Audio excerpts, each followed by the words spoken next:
मेरी आवाज आप तक पहुंच रही है क्या? Okay okay. प्रातः का सबको ओम। आज इस शुभ अवसर पे, अमृत महोत्सव के अवसर पे,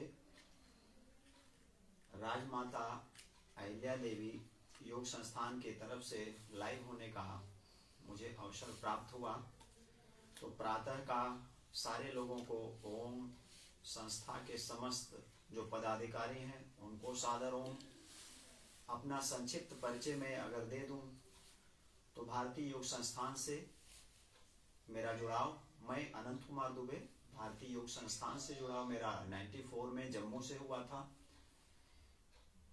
ऋषिराम शर्मा जी, प्रकाश लाल जी एवं इस तत्वाधान में जम्मू में चल रहे जो शाखाएं हैं उसमें रेशम घर कॉलोनी से हमारी यह योग की यात्रा शुरू हुई थी, जिसमें जम्मू प्रांत के प्रांत प्रभारी श्री गुप्ता जी थे एवं श्रेयांश कुमार जैन जी, जिनके सानिध्य में हमें योग दर्शन प्राप्त होना शुरू हुआ था। संक्षिप्त परिचय। आज इस समय वर्तमान में मैं आजमगढ़ में गुरुदेव के सानिध्य में आज योग ऋषि रामदेव जी के सानिध्य में यह योग दर्शन हम लोगों को प्राप्त हो रहा है। और यहाँ युवा भारत आजमगढ़ के तत्वाधान में बिहारी जी मंदिर के माध्यम से हम लोग दैनिक योग शाखा हमारी प्रस्तुत करते रहते हैं। आइए हम लोग आज इस पावन अवसर पे, अमृत महोत्सव पे जो हमारे कार्यक्रम चल रहे हैं उसी तत्वाधान में आज हम इस तरफ आगे बढ़ते हैं। तो हमारी दैनिक दिनचर्या कैसे प्रारंभ हो, योग के माध्यम से हम कैसे स्वस्थ हों, इस पे थोड़ा सा चर्चा करते हुए, दैनिक जब हम उठते हैं तो अपने नित्य क्रियाओं से निवृत्त होकर सबसे पहले हम अपने आसन पे जब योग के लिए बैठ जाएं तो वार्म अप करें। वार्म अप में आप जैसे आप छोटे छोटे वार्म अप करते हैं, जैसे हाथ की एक्सरसाइज आप कर लेते हैं, इसका मूवमेंट कर लेते हैं। उसके बाद थोड़ा सा ये वार्म अप कर लेते हैं,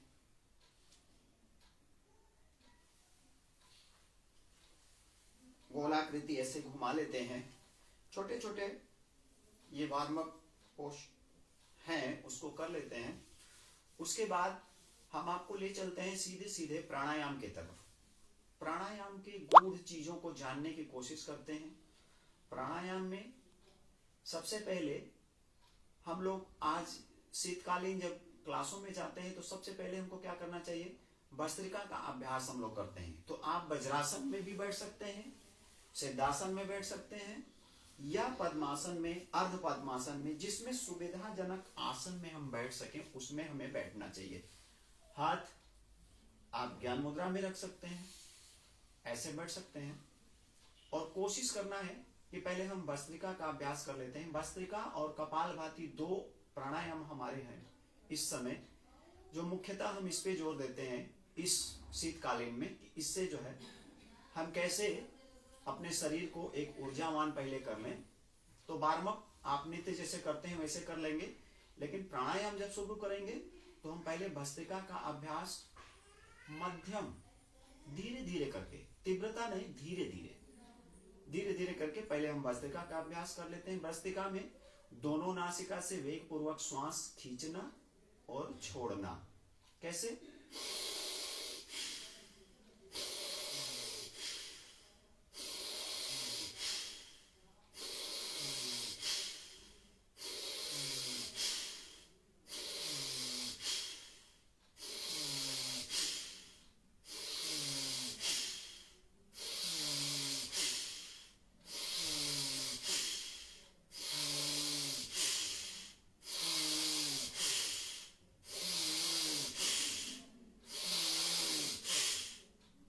इस पूर्वक हम भस्त्रिका का अभ्यास कर लेते हैं।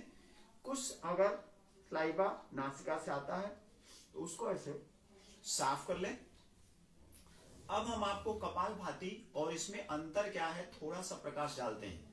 अमूमन हम लोग क्या करते हैं कि जब कपालभाति करने लगते हैं तो ठीक इसी तरह भस्त्रिका की तरह आप श्वास खींचने और छोड़ने लगते हैं, लेकिन कपालभाति में स्थिति यह है कि केवल श्वास फेंकने में शक्ति लगनी है। जब एक बार हम श्वास भर लेते हैं, थोड़ा कोशिश करेंगे कि अगर मूल बंद लगा रहे तो ज्यादा लाभ है इसका। मूल बंद अगर लगा के रखते हैं और लयबद्धता से, प्राणायाम में लयबद्धता और निरंतरता आवश्यक है। तो इसमें क्या करते हैं, हम पहले श्वास भरते हैं, थोड़ा श्वास को थोड़ा सा खाली कर लेते हैं। अब हम आवृत्ति शुरू करते हैं श्वास फेंकने की। कैसे? लयबद्धता से।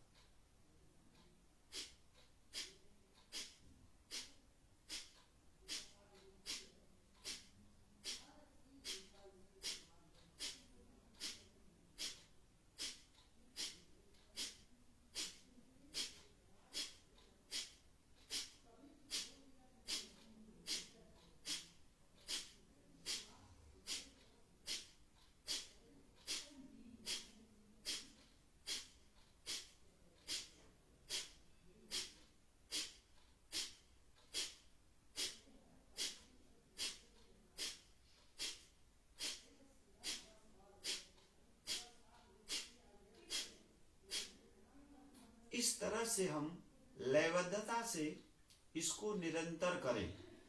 और प्राणायाम में अक्सर हम क्या करते हैं कि तीव्रता जब हम लेने लगते हैं, इसमें गति दे देते हैं, तो वह शायद उतना लाभ नहीं देता है जो हम एक मध्यम गति में इसको लयबद्धता से करें। और विशेष ध्यान, हर व्यक्ति का अपना यह एक शारीरिक क्षमता अलग अलग है, तो उसको कैसे आकलन करें यह एक सोचने की स्थिति होती है।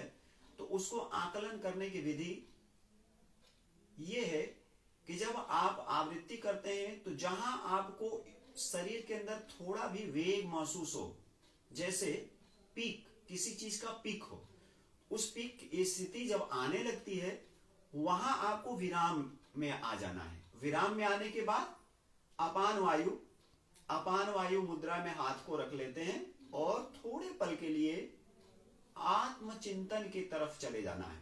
जब विराम की स्थिति है उसमें हम कपालभाति प्राणायाम अगर किया है तो उससे क्या शरीर के ऊपर क्या प्रभाव हुआ है, आंखें बंद करते हुए मन को वहां केंद्रित करने का प्रयास करना चाहिए। कपालभाति किया, सारे नस नाड़ियां प्रभावित, इसके अंदर जो ब्लॉकेज हैं वह खुले, पूरी नस नाड़ियां प्रभाव में आ गई, श्वसन क्रिया हमारी ठीक हो गई।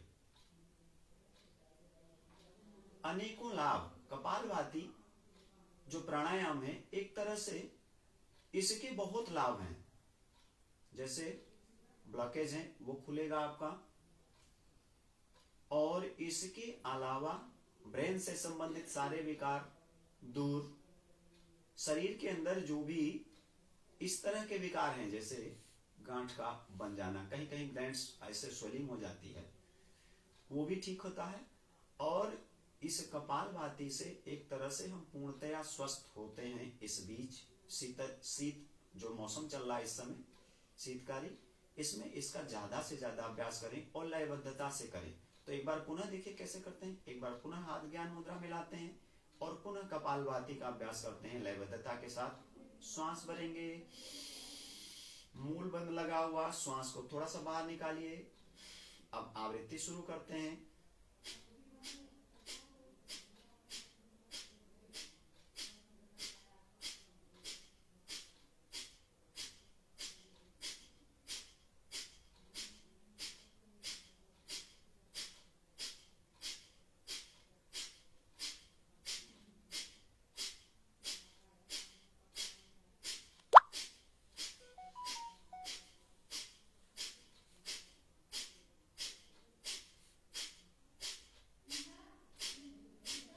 पुनः विश्राम की स्थिति और पुनः हाथ ज्ञान मुद्रा में हटाते हुए अपान वायु मुद्रा में हाथ को ले आना और पुनः आंखें बंद। पूरा चिंतन शरीर के ऊपर कहां कहां प्रभाव हुआ वहां मन को ले जाएंगे मन से स्वस्थ, इन क्रियाओं से हम तभी स्वस्थ हो पाते हैं जब मन से स्वस्थ होते हैं।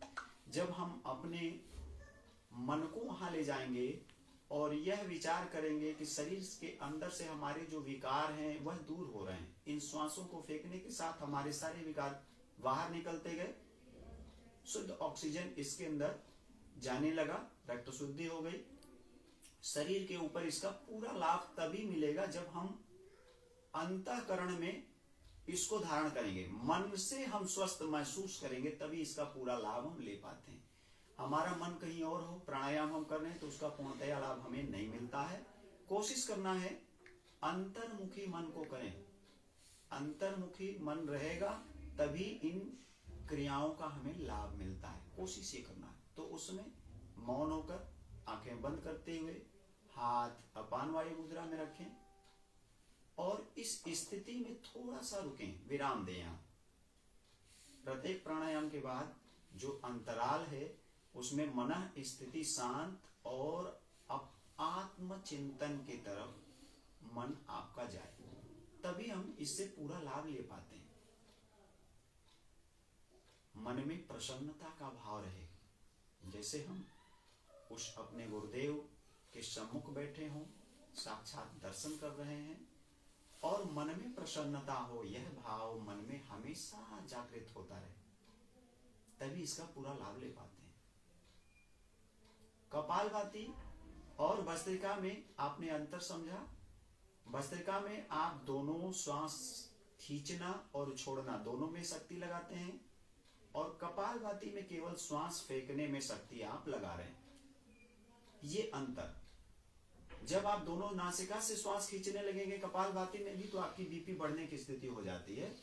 और अमूमन हम यह जो नए साधक हमारे हैं वह यह गलती करते हैं और उनकी बीपी बढ़ने लगती है और हम सोचते हैं कि हम नित्य योग कर रहे हैं, उससे लाभ मिलता है, लेकिन हम वहां छोटी सी गलती करके अपने बीपी को बढ़ाने की क्रिया कर लेते हैं। तो यहाँ विशेष ध्यान देना है, कपालभाति में केवल श्वास फेंकने में शक्ति हमें लगाना है, श्वास खींचने में नहीं लगाना है।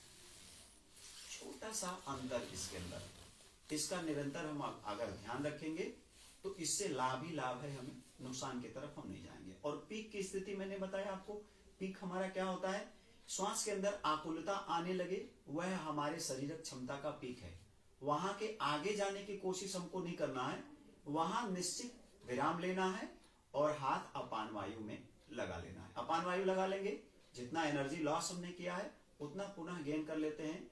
और यह हृदय मुद्रा, अपान मुद्रा बहुत ज्यादा लाभकारी है। इस प्राणायाम के बाद जरूर इसमें बैठे।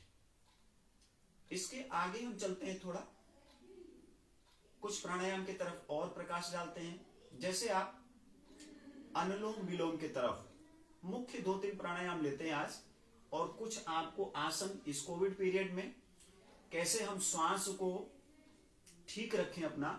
जैसे श्वास का लेवल, जब हमारा ऑक्सीजन लेवल घटने लगता है इस कोरोना काल में, तो कैसे श्वास को अपने मेंटेन करें, उस पर भी ध्यान देना है।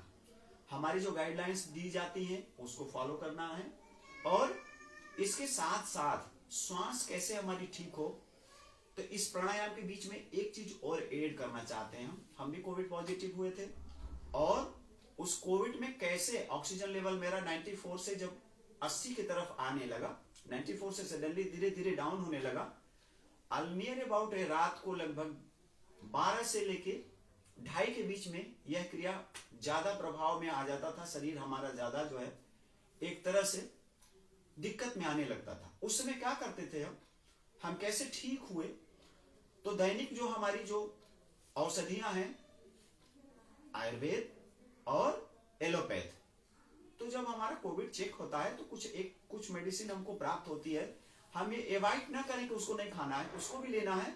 और हमारे योग की जो पद्धतियां हैं उसमें जैसे काढ़ा है, गिलोय तुलसी का काढ़ा लेना, और ऑक्सीजन लेवल का मेन हम चर्चा करेंगे। जो हम वार्म अप करते हैं उसमें एक चीज मैंने ऐड किया जिससे मेरा ऑक्सीजन लेवल धीरे धीरे ग्रोथ होने लगा।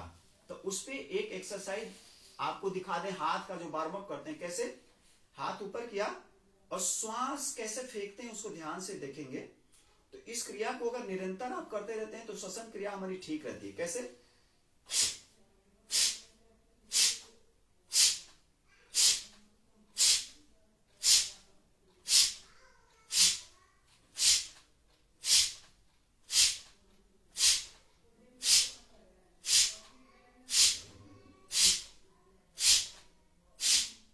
दूसरा क्या?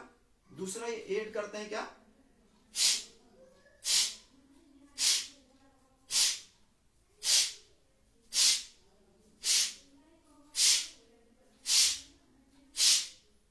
यह दो विधि अगर हम अपनाते हैं, ऑक्सीजन लेवल अपना धीरे धीरे धीरे धीरे ग्रोथ होना शुरू होने लगता है। और कुछ एक्सरसाइज जब इस प्राणायाम के बाद आगे चलेंगे तो उसमें पुनः आपको हम दिखाएंगे कि कैसे और ये ज्यादा तीव्रता से श्वास हमारी मेंटेन हो जाए। तो कोविड में कोशिश करना है कि ये एक्सरसाइज आपको ऐड करना है। इसको हमने अपनाया और मात्र 3 से 4 दिन इसका निरंतर अभ्यास हमने शुरू किया और जो भी औषधियां हैं वो लेते रहे। श्वासारी बटी है, कोरोनिल है और कुछ औषधियां हमारी एलोपैथ से जो मिलती हैं वो सबका सेवन करते हुए और भाप स्टीम जो लेते हैं आप, स्टीम हमने क्या लिया? अदरक और हल्दी पानी बॉयल किया, उसमें डाल दिया और उसका स्टीम हमने लिया। उससे सबसे ज्यादा लाभ हमको इन सब चीजों से हुआ। तो कोशिश ये करना है कि जो औषधियां हैं और जो आयुर्वेदिक हमारी जो गाइडलाइंस जो मिल रही हैं उसका भी पालन करें और उससे हम निश्चित ही स्वस्थ हो जाते हैं। और इस कोरोना काल में सबसे ज्यादा लाभ हमारे जितने क्लास में लोग मिले, हमसे जो साथ में जो कोरोना से प्रभावित हुए थे उनको भी हमने गाइड किया। किसी किसी को क्या हो जाता है कि जो ऑक्सीजन लेवल गिरने लगता है उस समय हम घबरा जाते हैं। घबराने की जरूरत नहीं है, उस समय हमको इस निरंतर अभ्यास की तरफ आ जाना है। और जैसे जैसे अभ्यास श्वास का आप करने लगेंगे आप देखेंगे कि ये दवा हमारी उसकी 4 गुना गति से काम करने लगती है हमारे शरीर के ऊपर। जब हम नर्वस होते हैं उस समय रोग हमारा और ग्रसित कर लेता है। उस समय नर्वस नहीं होना है। एकमात्र योग ऐसा साधन है जो निरंतर हम करते रहते हैं तो स्वस्थ बने रहेंगे हम। यह दीर्घायु का प्रतीक है योग, यह साधारण नहीं है। और ये जो संस्थाएं हमारी चल रही हैं जियो और जीवन 2 के लक्ष्य को आगे बढ़ाने में यह अत्यंत सहायक है योग। चलिए अगला प्राणायाम हम लेते हैं। अनुलोम विलोम आप करते हैं। अनुलोम विलोम में कैसे करें हम? अनुलोम विलोम में कौन सा स्वर हमारा शुरुआत हो? तो स्वर की जो थेरेपी है, स्वर की तरफ अगर हम जाते हैं तो हमारी जो सनातन पद्धतियां जो बनी हुई हैं उसमें सूर्य और कृष्ण पक्ष आप देखते हैं, उजेला और अंधेरा पक्ष 2 शुरू होता है। ठीक उसी तरह हमारे स्वर हैं सूर्य और चंद्र स्वर। अब यहां भी ये प्रश्न उठता है कि हम कहां से इसको प्रारंभ करें, स्वर थेरेपी से कैसे इसको जोड़ें ताकि हम और स्वस्थ हों। तो उसमें हम आपको थोड़ा सा इस पे प्रकाश डालने की कोशिश करेंगे। जब हमारा अगर उजेला पक्ष चल रहा है तो हमारा स्वर कौन सा सूर्योदय के समय प्रारंभ होना चाहिए? तो अगर उजेला है तो चंद्र पक्ष पहली जो कहते हैं ना कि प्रतिपदा द्वितीया तृतीया, तो प्रतिपदा द्वितीया तृतीया 3 के क्रम में ये चलेगा। पहला जो दिन होगा चंद्र पक्ष का उसमें हमारा चंद्र स्वर बायां स्वर प्रारंभ होना चाहिए। अगर उस दिन हम प्राणायाम शुरुआत करते हैं तो बाएं से शुरुआत कर दें, सूर्योदय के समय ये बायां स्वर हमारा प्रारंभ होता रहे। अगर इस लयबद्धता से जोड़ते हैं प्राणायाम को तो ये और ज्यादा प्रखर होता है और प्रखरता की तरफ जाता है। जब हमने कुछ इसको अध्ययन करने की कोशिश की तो इन चीजों को ऐड किया अपने दिनचर्या में और इससे ज्यादा लाभ होने लगा लोगों को। तो उसमें कोशिश करना चाहिए।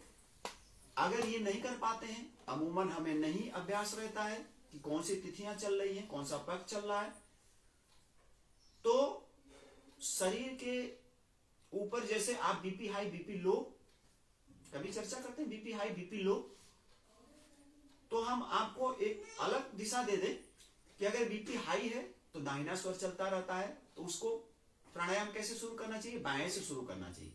बाएं नासिका से स्वर को भरें और दाहिने से छोड़ें। आज जिनकी लो रहती है वो इसके ठीक विपरीत, दाहिने से श्वास भरेंगे और बाएं छोड़ेंगे। तो हम उसको अपने अनुरूप, जो हमको आवश्यकता है उसके अनुरूप इसको प्रारंभ कर सकते हैं। तिथियों के अनुरूप भी कर सकते हैं और बीपी हाई बीपी लो के सिम्टम के अनुरूप भी कैसे करते हैं वो आपने सुना। अब चलिए हम लोग साधारण से हाथ ज्ञान मुद्रा में रखते हैं और चेहरे पे प्रसन्नता, कोई तनाव नहीं। अनुलोम विलोम जब आप प्राणायाम करें कोई तनाव नहीं, एकदम सरलता से प्राणायाम मुद्रा बना लेते हैं। कोई कोई क्या करता है, नासिका को ऐसे बंद करने की कोशिश करता है, लेकिन जो साधारण तरीका हम अपनाएं जिससे हमको कठिन न लगे, सरलता सरलता है। प्राणायाम मुद्रा ये हो गई। तो आप दाहिने नासापुट को बंद किया आपने और डीप ब्रीदिंग, गहरी श्वास धीरे धीरे करके पूरा श्वास भर जाए, थोड़ा सा रुकिए दोनों नासापुट बंद करते हुए। उस विराम के बाद दूसरे बगल से इसको श्वास को छोड़ दीजिए, फिर इधर से भरिए, थोड़ा रुकिए और दूसरी बगल छोड़ दीजिए। इस विधि से निरंतर इसको अपनाते हैं। कैसे? चेहरे पे प्रसन्नता का भाव हो। चलिए शुरू करते हैं। अनुलोम विलोम की स्थिति।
इस तरह से हम अपने अनुलोम विलोम का अभ्यास करें। अनुलोम विलोम में भी जब विराम की स्थिति आए तो हाथ ज्ञान मुद्रा में, आंखें कोमलता से बंद, शरीर के ऊपर ध्यान, मन को अंतर्मुखी करें। इन सब का लाभ तभी होगा जब हमारा मन अंतर्मुखी होगा। अपने शरीर के ऊपर मन को लगाएं। प्रत्येक प्राणायाम के बाद शरीर के ऊपर क्या प्रभाव हो रहा है वहां मन को अवश्य ले जाएं। स्वस्थता महसूस करें। शुद्ध ऑक्सीजन आपके अंदर प्रवेश किया। प्रातःकालीन अभ्यास में जब आप इन दैनिक अभ्यासों को अपनाते हैं उस समय ऑक्सीजन शुद्ध प्राप्त होती रहती है। ज्यादा से ज्यादा ऑक्सीजन बने। कहते हैं लंबी श्वास लंबी आयु का प्रतीक।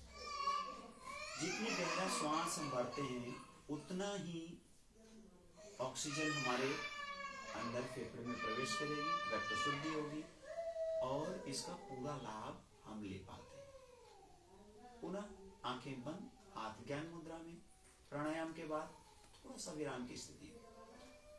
जब थोड़ा सा पांव के अंदर अकड़न हो जाए प्राणायाम करते समय तो क्या करते हैं, पांव को थोड़ा खोल लेते हैं और पांव को खोल के थोड़ा सा बारमक की स्थिति कर लेते हैं। पांव को आगे पीछे से चला लेते हैं, पांव को आगे पीछे चला लेते हैं, गोलाकार ऐसे और ऐसे। जिनका पद्मासन नहीं लगता है, अगर इस अभ्यास को अगर आप करने लगते हैं तो पद्मासन आपका लगने लगता है। कैसे? इसको हाथ को ग्रिप करके ऐसे चलाते हैं, ऐसे ऐसे चलाइए। उसके बाद थोड़ा सा पांव का अभ्यास ऐसे बीच में कर सकते हैं आप, क्योंकि इस ठंड में जब आप प्राणायाम में ज्यादा देर तक बैठने की कोशिश करते हैं तो वो पांव में अकड़न आपके आने लगता है। ऐसे कोशिश करना है। इसको चला सकते हैं आप, ऐसे रखिए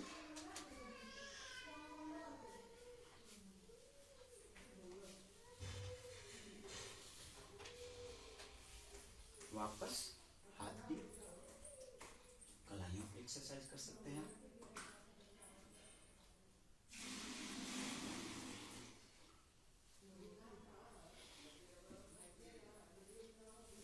एक चीज और ऐड कर देते हैं यहाँ, क्या ऐड कर देते हैं, थोड़ा सा जिनको सर्वाइकल की प्रॉब्लम हो तो उनको क्या करना चाहिए, हाथ से ऐसे इसको प्रेस करें,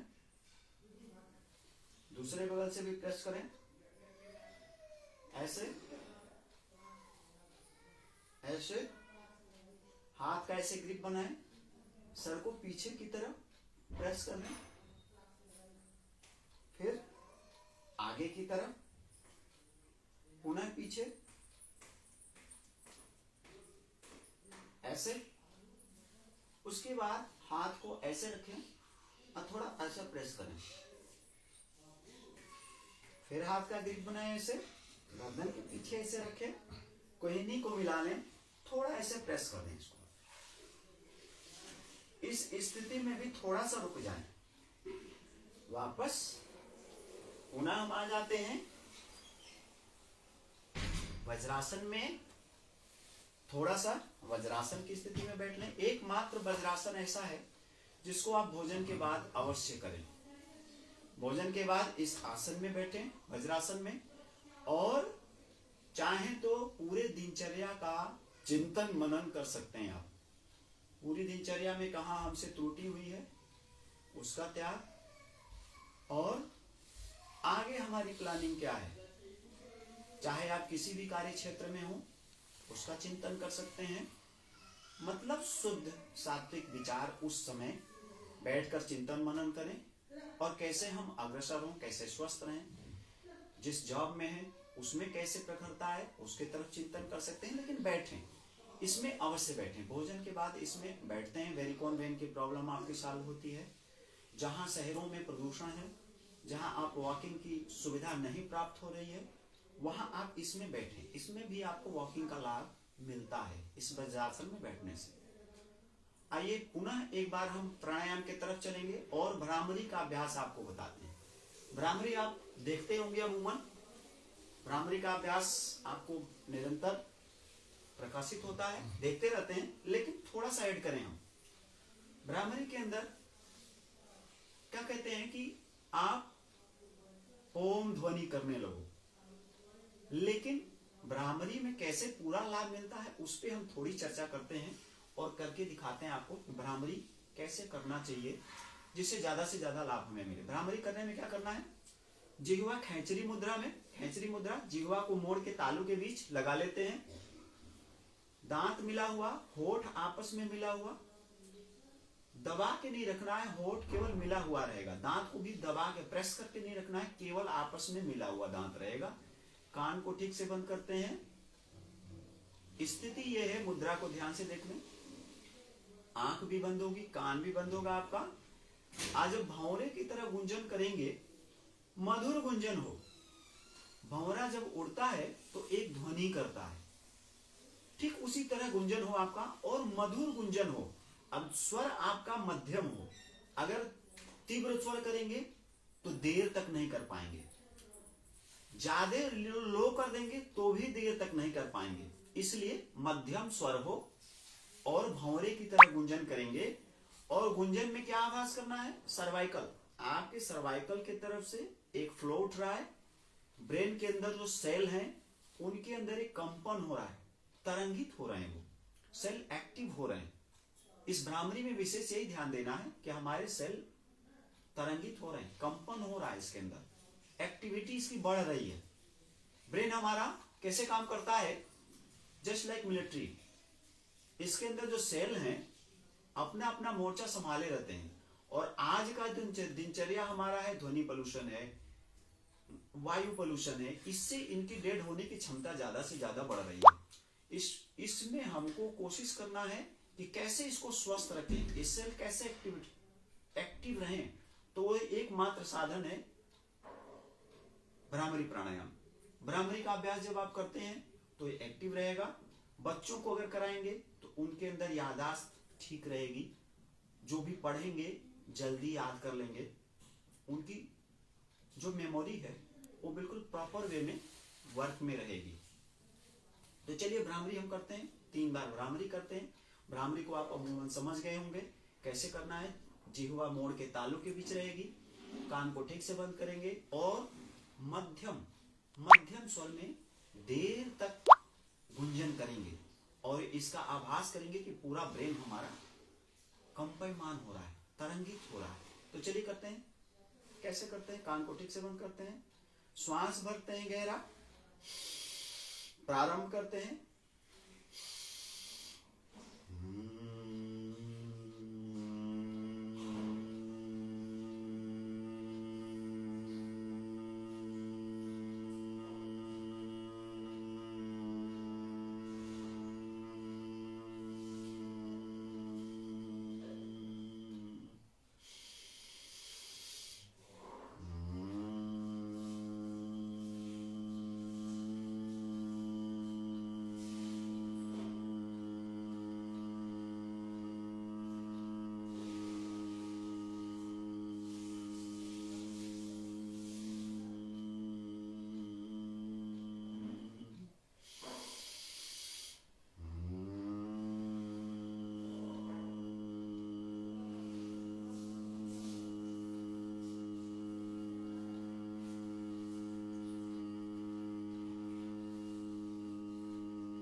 वापस हाथ को थोड़ा रगड़ते हैं, ऐसे घर्षण करते हैं, इसको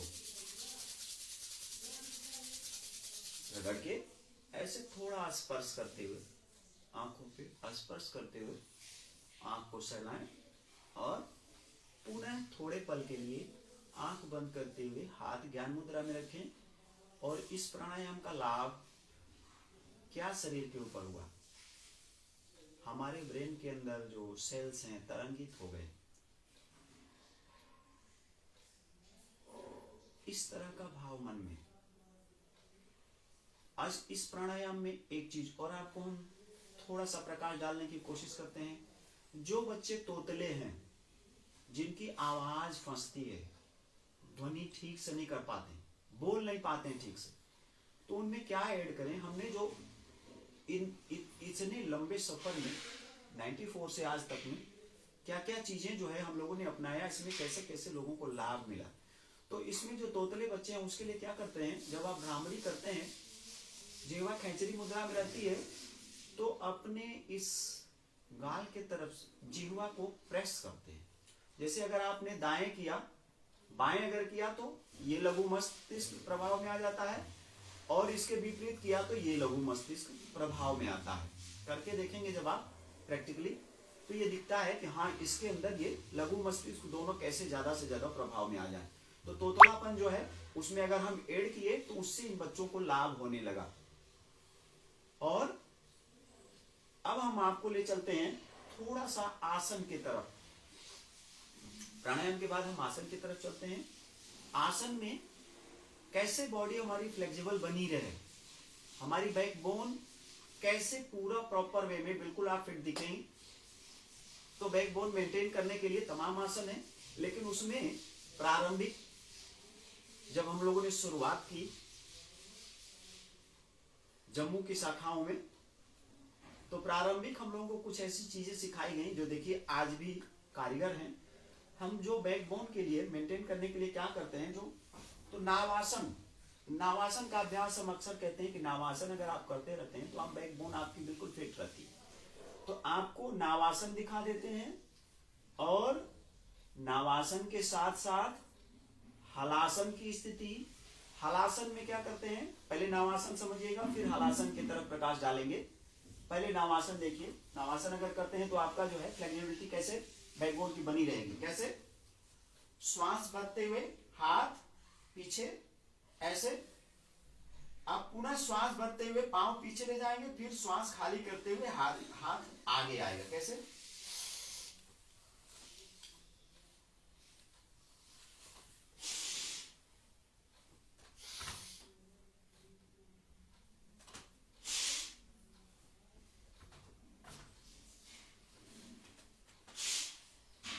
ये स्थिति आपकी नावासन की है। ऐसे अगर आप करते रहते हैं तो आपकी बैकबोन प्रॉपर वे में मेंटेन रहेगी। अब आपको हलासन की स्थिति में जाने में क्या सावधानी रखनी। हलासन में जब आप पीछे जाते हैं तो पांव को पीछे खिसकाने की कोशिश ना करें। पांव पीछे अगर खिसकाते हैं तो आपके रिब में प्रॉब्लम होने लगती है। L4 L5 खींचने की स्थिति बन जाती है। पांव जब पीछे लगेगा तो आपको खिसकाने की कोशिश नहीं करना है। अमूमन जहां वो रेस्ट करता है वहीं रुकने की कोशिश करना है। उसको खींचिए मत, स्थिरता लाइए। आसन क्या है? आसनम स्थिरम सुखम। आसन वह है जिसमें स्थिरता आए और आप सुख का अनुभव करने लगे, वह आसन सिद्ध हुआ आपका। तो आसन बहुत ज्यादा करें या जो आवश्यकता अनुरूप आसन है उसको अपनाएं। तो मैं ये कहता हूं कि आसन कम करें लेकिन उसके अंदर शुद्धता लाएं। तो हलासन की स्थिति देखिएगा। हलासन में हम जब जाते हैं तो कैसे जाते हैं हलासन में? पैसे आप लेट गए, हाथ की स्थिति ऐसे है, हथेली पृथ्वी की तरफ है। अब यहां से हलासन की स्थिति में हम जाते हैं कैसे? स्लो। देखिए, धीरे धीरे धीरे धीरे ऐसे।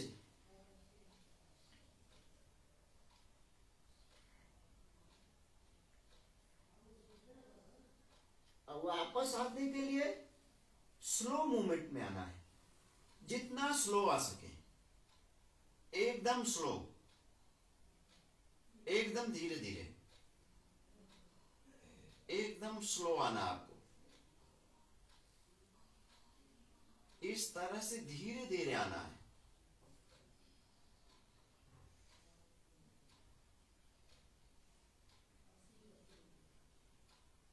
ऐसे आना है। अब यहां से हम आपको सर्वांग की तरफ करते हैं। इस सर्वांग में कैसे जाते हैं? यहीं से तो सर्वांग में जाते हैं। देखिए कैसे। सर्वांग में भी जाने के लिए आपको जाना है तो पहले पांव इतना उठ गया, हलासन में चले जाइए। हलासन के बाद हाथ कमर के ऊपर और यहां से पांव को सीधा कर दीजिए।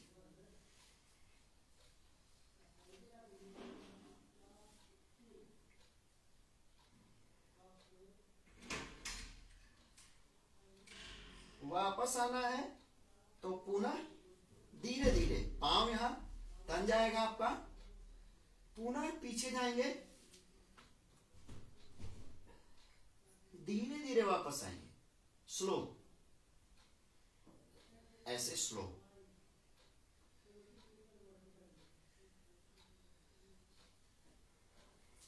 थोड़ा सा विश्राम की स्थिति।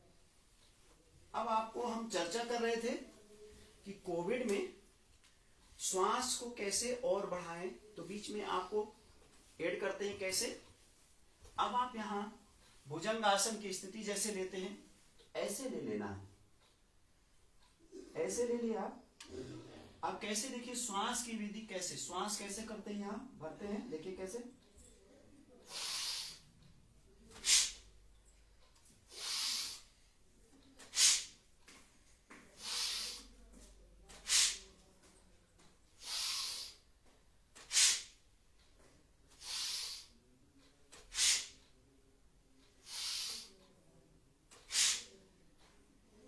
वापस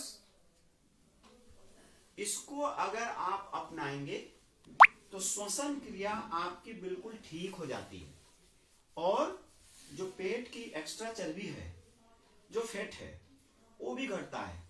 और इसको कम करने के लिए और भी एक दो आसन है, जैसे आप त्रिकोण कर सकते हैं। त्रिकोण करते हैं उसमें भी आपके साइड की जो चर्बी है, हिप्स, थाई, ये पूरा का पूरा स्लिम हो जाता है अगर त्रिकोण का अभ्यास आप करने लगते हैं। इन आसनों से पेट की चर्बी भी घट जाएगी, ऑक्सीजन लेवल भी कोविड में बढ़ता है, इसका अगर अभ्यास निरंतर करते हैं आप। तो इस सत्र में थोड़ा आप और भी चीजें, जैसे हमको मौका मिला पुनः आपके साथ जुड़ने के लिए, तो कई चीजें ऐसी हैं कि तिथियों के अनुरूप कैसे हम प्राणायाम करें, तिथि के अनुरूप कैसे अपने को जाने हम कि वात पित्त कफ कौन सा हमारे अंदर रोग आने वाला है, उसका भी आकलन तिथियों से कैसे कर लेते हैं। तिथि के अनुरूप हमारी दिनचर्या कैसे शुरू हो ताकि हम स्वर थेरेपी से स्वस्थ रहें जो व्यक्ति आसन नहीं कर सकते हैं, स्वर थेरेपी से स्वस्थ रख सकते हैं, मुद्राओं से रख सकते हैं, इन विधियों से। और मैं तो ये कहूंगा कि अगर सर्व सामर्थ्यवान कुछ है तो वो ये योग है। इस योग के माध्यम से हम जियो और जीवन दो के लक्ष्य को आगे बढ़ा सकते हैं। दुनिया से क्राइम अगर खत्म करना है तो इन योग के माध्यम से हम उसको खत्म कर सकते हैं। इन योग की पद्धतियों से हमें पता लग जाता है कि बच्चा हमारा है किस दिशा में जाएगा। अगर पित्त प्रभावित है तो निश्चित क्राइम की तरफ चला जाएगा। तो पित्त न बढ़े, कौन से आसन कराए जाएं, कौन से प्राणायाम कराए जाएं ताकि उसका पित्त प्रभाव में न हो। तो वात पित्त कफ यह 3 विकार हैं जो हमें ग्रसित करते हैं और हमारा दिशा का भी निर्धारण कर देते हैं। बच्चा किस दिशा में जाएगा वहीं से निर्धारण शुरू हो जाता है। तो हम इसको अध्ययन करते हुए अगर अपनी दैनिक दिनचर्या में इसको योग को अपनाते हैं, छोटे छोटे विधियों को अपनाते हैं, तो हम स्वस्थ भी रह सकते हैं और जियो और जीवन दो के लक्ष्य को साकार कर सकते हैं। हमारा लक्ष्य स्वतः स्वस्थ होना केवल नहीं है, अपने स्वस्थ हों, समाज को स्वस्थ करें, एक नए परिवार में योग रूपी बीज का बीजारोपण करें ताकि वह पुष्पित पल्लवित हो और प्रखरता की तरफ जाए। कोशिश करना है हमको। साथ ही यह संस्था जिसके माध्यम से हम लोग लाइव हुए हैं उनका भी विशेष धन्यवाद करेंगे कि इतना महान काम, ये छोटा कार्य नहीं होता है, इसको जन जन तक पहुंचाना एक हमारा लक्ष्य है। जब हम लोग योग में जुड़े तो यह लक्ष्य निर्धारित करके चले कि हम जहां जाएंगे इसको विस्तृत रूप से एक जो शुद्ध संकल्प हम लेते हैं, शुद्ध संकल्पित जब हम होते हैं तो क्या संकल्प हमारा होना चाहिए? सर्वे भवन्तु सुखिना को साकार करने का माध्यम योग और हर घर में योग हम पहुंचाएं। और छोटा सा एक 2 लाइन के भजन आपको सुनाते हुए फिर हम आएंगे सीधे सीधे समापन की तरफ, प्रार्थना की तरफ। समय आपका हो रहा है तो 2 लाइन की भजन गुनगुना लेते हैं। क्या? आवो संवारे आज को कल का पता नहीं, आवो संवारे आज को कल का पता नहीं, आओ संवारे आज को कल का पता नहीं, कल को तो छोड़िए जनाब पल का पता नहीं, आओ संवारे आज को कल का पता नहीं, कल का पता नहीं। आइए समापन की तरफ चलते हैं। समापन हमारा कैसे होना चाहिए? हाथ पांव की स्थिति सुविधाजनक में बैठे। कभी आप क्या करते हैं, पद्मासन लगाने लगते हैं। अगर पद्मासन नहीं लगता है, आवश्यक नहीं है। जब हम इस स्थिति में बैठे तो सरलता से बैठे ताकि हम तनाव मुक्त होकर बैठ जाएं थोड़े पल के लिए। तो समापन में हम क्या करते हैं? आइए समापन की तरफ चलते हैं। फिर समय लगे, फिर समय अगर दोबारा प्राप्त हुआ और चीजों पे प्रकाश डालने की कोशिश करेंगे। और निश्चित ही आपको यह सत्र कैसा लगा अवश्य कमेंट में करिएगा ताकि पता लगे कि और चीज क्या आवश्यकता है जो हम आपके बीच ला सकें नई चीजों को। चलिए हम समापन की तरफ चलेंगे। समापन में क्या करते हैं? ओम ध्वनि करेंगे हम। ओम ध्वनि के बाद मांगलिक प्रार्थना हमारी होती है और शांति पाठ करते हैं। तो हाथ ज्ञान मुद्रा में आंखें कोमलता से बंद रखेंगे, उस गुरुदेव भगवान को याद कर लेंगे, अपने इष्ट देव आराध्य को याद कर लेंगे। ओम ध्वनि कर लेते हैं।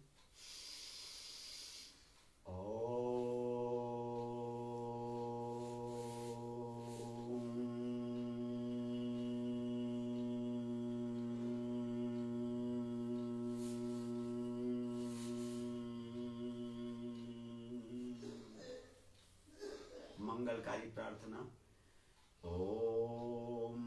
असतो मा सद्गमय ॐ तमसो मा ज्योतिर्गमय ॐ मृत्योर्मा अमृतं गमय सर्वेषां शान्तिर्भवतु सर्वेषां मङ्गलं भवतु सर्वेषां पूर्णं भवतु सर्वे भवन्तु सुखिनः सर्वे सन्तु निरामयाः सर्वे भद्राणि पश्यन्तु मा कश्चित् दुःखभाग् भवेत्। शांति पाठ। ॐ द्यौः शान्ति अन्तरिक्षं शान्ति पृथिवी शान्तिरापः शान्तिरोषधयः शान्ति वनस्पतयः शान्ति विश्वे देवाः शान्ति ब्रह्म शान्ति सर्वगं शान्ति शान्तिरेव शान्ति शामा शान्तिरेधिः ॐ शान्ति शान्ति शान्तिः। प्रातः काल सबको ओम ओम ओम। यह सत्र कैसा लगा आप निश्चित कमेंट में अपने लिखेंगे और अगला सत्र अगर मौका लगता है तो हम आपको थायराइड पैराथायराइड या ग्रंथियों के बारे में चर्चा करेंगे कि इन ग्रंथियों में विकार आता है तो कैसे उससे हम योग से स्वस्थ हों, उस पर चर्चा करेंगे। चलिए इसी के साथ आज का समय हो गया आपका। तो जितने हमारे लोग जुड़े हुए हैं, जितने एक नए परिवार हमसे जुड़े, उसको सादर साधुवाद के साथ गुरुदेव हमारे सबको स्वस्थ रखें। इस मन में भाव लाते हुए पुनः प्रातः का ओम